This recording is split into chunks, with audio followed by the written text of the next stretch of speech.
Et salut tout le monde, c'est Petit Ninja. Aujourd'hui on se retrouve pour une nouvelle vidéo, nouveau décor, nouvelle façon de filmer, puisqu'aujourd'hui je suis en compagnie de mon assistant Harry qui a volontairement et gentiment accepté de filmer avec son appareil photo numérique et son trépied. Donc c'est pour ça peut-être que vous aurez une vidéo de meilleure qualité. Donc on verra ça ensemble. Et pour le son, je sais pas trop, c'est un premier test, donc j'enregistre pas avec mon PC et mon casque, on verra bien ce que ça donne et je compte sur vous pour avoir vos retours. Donc aujourd'hui on va parler du Sazabi, donc le Sazabi version KA, vous voyez que je l'ai enfin terminé, il restait pas grand chose, mais bon ça y est c'est fait. Donc là c'était un montage à blanc, comme vous vous en doutez, puisque ça va pas, je vais passer par l'étape peinture à l'aérographe. Et je voulais quand même faire un petit point avec vous sur ce kit qui est quand même vraiment balèze et qui a vraiment une gueule sympa. Et du coup j'ai dit on va faire une petite vidéo dessus même si le kit est monté à blanc. Donc on va pour l'instant mettre les accessoires de côté, on reviendra dessus après. Et on va parler donc du Sazabi en lui-même. Donc vous voyez quand même c'est un kit assez imposant. Puisque c'est du 1/100, c'est du Master Rail, mais vous voyez quand même il est assez balèze niveau de taille. D'ailleurs on va le comparer sans plus attendre à un autre kit MG que je vais attraper. Voilà, on va le comparer avec le RX78 3.0, donc vous voyez quand même qu'il y a une belle différence de taille, c'est la même échelle, c'est du 1/100 et vous constatez que le Sazabi est quand même assez balèze. Bon, vous aviez déjà dû le voir sur les photos de la page Facebook, mais bon, je préfère quand même vous le remontrer puisqu'on a quand même une différence significative de taille entre les deux. Donc vous voyez quand même il est assez balèze et assez imposant et je trouve ça super cool. Donc vous voyez qu'il y a 3 teintes de couleurs. Alors je sais pas si ça rend aussi bien à la vidéo qu'en vrai, mais il y a vraiment 3 teintes distinctes de rouge. On va avoir un rouge très clair ici, un peu rouge brique qu'on voit donc ici, un rouge plus foncé presque bordeaux ici, et un rouge un peu plus rouge sang qui rappelle la couleur d'origine du Sazabi. Donc moi comme je l'ai déjà expliqué, il sera pas du tout sur ce schéma de couleur, ça me plaît pas du tout. Ça sera plutôt basé sur le rouge sang comme ça, avec peut-être une légère teinte plus claire pour le rouge brique et une teinte un peu plus foncée pour le bordeaux, mais ça sera vraiment très léger. Voilà, donc après on va pas trop s'éterniser dessus puisque c'est le kit quand même qui est monté à blanc, donc le plus intéressant c'est de le voir une fois peint. On a quand même pas mal de petits détails, il y a pas mal de panel line, il y a pas mal de boulot là-dessus. Niveau des articulations, il a l'air assez balèze quand même. Bon, mais ça, je pense qu'on peut en parler maintenant. Ça sera fait puisque une fois qu'il sera peint, je vais éviter de trop le manipuler. Donc la tête, vous pouvez pas la tourner plus que ça, puisque bon, vous voyez, elle a une forme assez particulière. Et du coup, ça va venir se bloquer contre l'armure. Donc bon, on n'aura pas 360 degrés comme sur la plupart des kits. Mais ça, on s'en fout. Vous me direz, c'est pas le plus important. On peut légèrement l'incliner vers l'avant et l'arrière. Bon, bref, voilà. Ce qui va être intéressant, c'est qu'on peut ouvrir la tête donc comme ceci. Alors je sais pas si je vais y arriver du premier coup facilement. Voilà, il suffit de pousser vers l'avant et ensuite le remonter vers l'arrière. Voilà. Alors j'ai pas encore trop l'habitude. Voilà. Et vous voyez que la vitre se baisse et je démonte la moitié du casque avec. Voilà.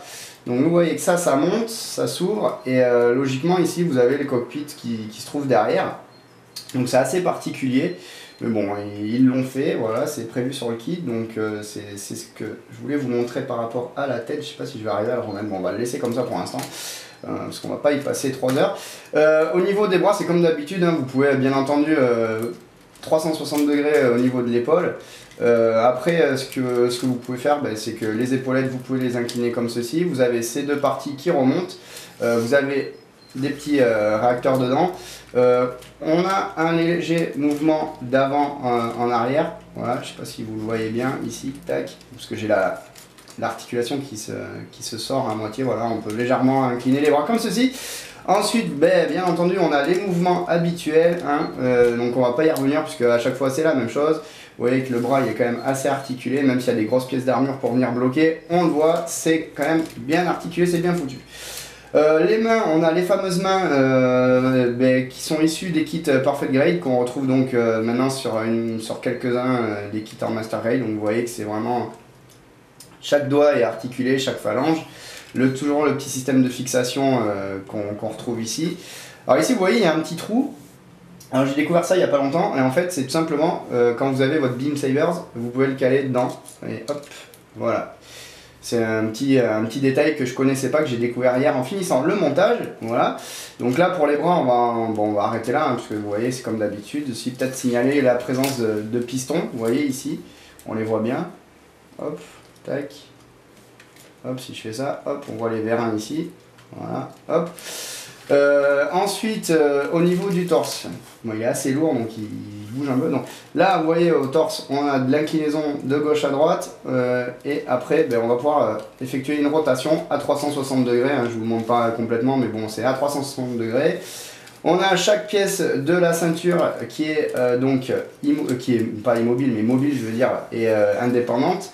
La grosse pièce derrière aussi va être légèrement mobile, on peut même la décrocher, la faire descendre, donc je sais pas si je vais pouvoir vous montrer, voilà, comme ceci. Voilà. Hop.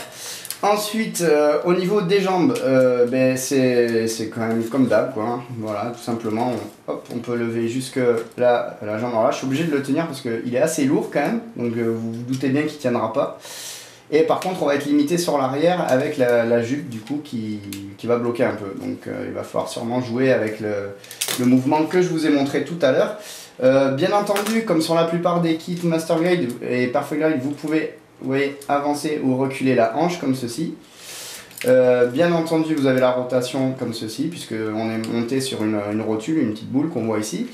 Voilà, voilà. Ensuite, donc vous allez regarder le genou là et vous voyez qu'on a les pièces d'armure qui bougent. Donc c'est de plus en plus courant sur les Master Grade. Voilà. C'est quand même pas mal articulé, mais les grosses pièces d'armure qui sont quand même assez imposantes vont venir gêner le mouvement, on va dire, de votre mobile suit, donc du Sazabi. Parce qu'il y a quand même des grosses pièces d'armure un peu partout. Et c'est vrai que c'est stylé, mais c'est vrai que ça limite pas mal les mouvements. Vous voyez, j'arrive pas trop à le faire tenir, il est quand même bien balèze, il est bien lourd. Voilà, après vous avez cette pièce d'armure qui est légèrement mobile. Non, je sais pas si je mets mes doigts devant, on va peut-être pas le voir. Voilà, comme ça. On peut la tirer vers l'avant un peu, comme ceci. Hop, et la remettre comme ça. Ensuite, au niveau des pieds, voilà, avant, arrière, on a une petite rotation sur les côtés et une inclinaison intérieur-extérieur. Voilà, donc c'est comme d'hab, hein. On va pas s'éterniser là-dessus. On a quand même globalement des articulations qui sont similaires aux autres kits que j'ai fait jusqu'à présent. On va passer un peu au backpack. Hop, donc on va s'intéresser à l'arrière du Sazabi. Hop, j'essaie de l'incliner un peu. Donc vous voyez qu'il y a les compartiments à funnels qui sont articulés comme ceci, il y a une légère rotation sur les côtés, et on peut aussi les incliner de haut en bas, comme ça. En ce qui concerne les réservoirs supplémentaires, vous voyez, c'est articulé sur une rotule aussi, donc vous pouvez faire des petits cercles, des petits mouvements circulaires, donc vous voyez comment c'est foutu. Voilà. Et ensuite, bien entendu, les compartiments à funnels s'ouvrent, comme ceci, hop. Voilà, vous voyez que donc il y a les pièces métalliques qui les retiennent et elles aussi peuvent s'ouvrir comme ceci pour libérer les funnels. Donc les funnels, on va en attraper un, voilà. Donc vous voyez, ils sont posés dedans, donc il y a une petite fixation qui vient au niveau du petit réacteur, là, de la petite tuyère, hop. Donc on les sort. Voilà à quoi il ressemble, et donc ça c'est assez particulier, vous verrez pour ceux qui vont faire le montage de ce kit. Moi je me suis un peu emmerdé, hein, j'ai pas honte de le dire, sur cette petite pièce là, sur ce petit accessoire là, qui est assez particulier à monter. Donc il y a une petite astuce que je vais vous montrer, parce que vous voyez que, hop, voilà, il suffit d'appuyer là. Vous voyez que les funnels s'ouvrent, il y a 4 petits panneaux qui s'ouvrent, qui laissent entrevoir donc la tuyère de réacteur, et donc le canon ici. Donc quand vous le montez, il est dans cette position. Et alors moi au début, j'arrivais pas à faire remonter la partie cylindrique vers le haut pour que les panneaux puissent se fermer.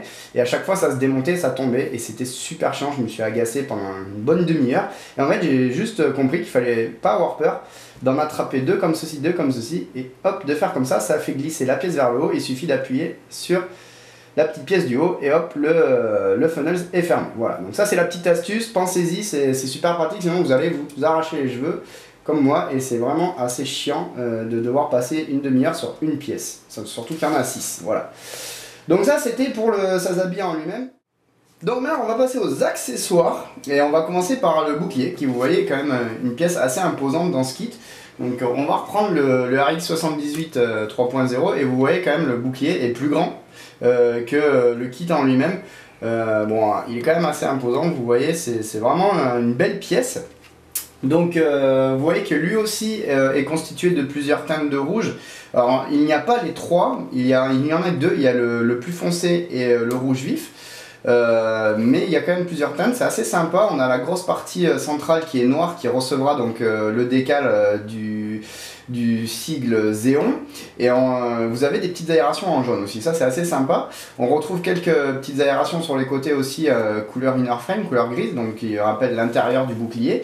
On a 3 petites munitions en bas de celui-ci, et on a un petit système de fixation qui permet d'attacher les haches par ici, donc ça je vous le montrerai dans la review finale. Et on a un système de fixation, vous voyez, qui est mobile à ce niveau-là, et qui permet donc de venir fixer le bouclier sur le bras du Sazabi, et ça on le verra aussi dans le review final. Vous voyez que cette petite pièce aussi est mobile, donc elle glisse, donc ça peut être pas mal, donc il faudra voir ça. Bon, mais ça on le verra toujours dans le review final. Ensuite on a un beam rifle. Donc ça ressemble un peu à un fusil à pompe, vous voyez qu'il y a cette petite partie qui est mobile, donc qui fait penser à un fusil à pompe.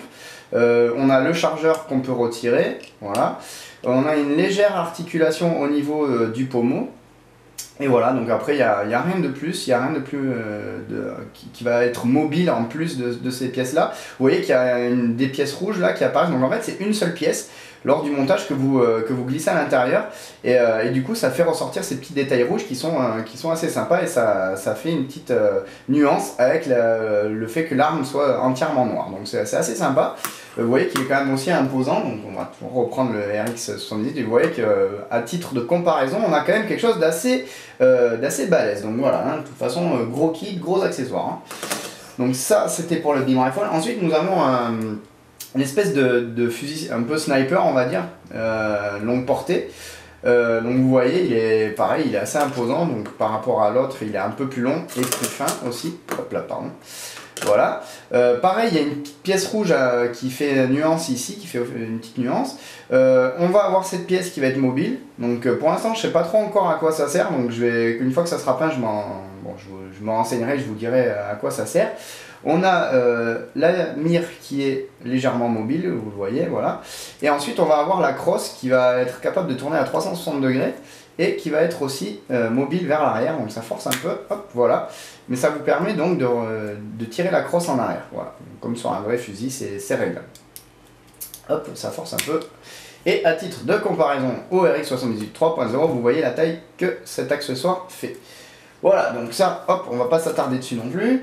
Ensuite, on a 2 haches. Donc vous voyez donc la hache sans lame, voilà à quoi elle ressemble. On a ici cette pièce qui est rotative, le bas du manche, voilà. Donc ça je pense que ça sert pour les attacher derrière le bouclier. On peut les attacher ensemble aussi. Et vous voyez donc avec une des 2 lames à quoi elle ressemble. Donc vous pouvez mettre le modèle long comme ceci, vous pouvez mettre le modèle court, et en fait le modèle court il n'y aura pas cette partie là, ça va s'arrêter ici. Donc ça à vous de voir. Et alors les deux, vous avez une pièce prévue pour qui permet d'accrocher donc les deux comme ceci, et d'avoir une double hache, voilà. Ou de les fixer donc dans le bouclier, voilà, j'allais dire dans le radiateur, mais ça n'a rien à voir. Ensuite, on a 2 beam sabers comme d'habitude. Donc comme je vous ai montré tout à l'heure, on peut les glisser au niveau du poignet du Sazabi. Donc là, vous l'avez sans la lame et là avec la lame. Et vous voyez que la lame de ce beam saber est différente d'une lame classique, puisqu'on voit qu'elle a des petites irrégularités. Et je trouve ça assez sympathique. C'est un petit look qui fait son petit effet, je trouve. Voilà. Donc bon les amis, je pense qu'on va pas en rajouter plus. Tout ça pour vous dire que ce kit est quand même balèze. Il n'y a pas eu de difficulté de montage particulière, si ce n'est les funnels, comme je vous ai expliqué. Il y a la petite astuce que je vous ai montré précédemment qui vous permettra donc de les monter plus facilement. Mais sinon vraiment c'est un kit impressionnant, il y a beaucoup de pièces mais il n'y a rien de compliqué. Maintenant je vais m'attaquer au sous-couchage, à la peinture. Et on se retrouvera donc pour la suite du review, le review final une fois peint. Si vous avez des questions ou des suggestions, vous les mettez en commentaire, n'hésitez pas, surtout votre retour est très important pour moi, je compte vraiment là-dessus. Beaucoup d'entre vous commencent à partager leurs idées et leurs points de vue et ça me fait énormément plaisir. Si vous n'êtes pas abonné, vous vous abonnez. Si ça vous a plu, vous cliquez sur j'aime. Si ça vous a pas plu, vous pouvez cliquer sur j'aime pas aussi, mais vous me donnez la raison, puisque ça m'intéresse quand même pour améliorer le contenu. Et on se retrouve très bientôt pour la suite. A bientôt les amis, salut!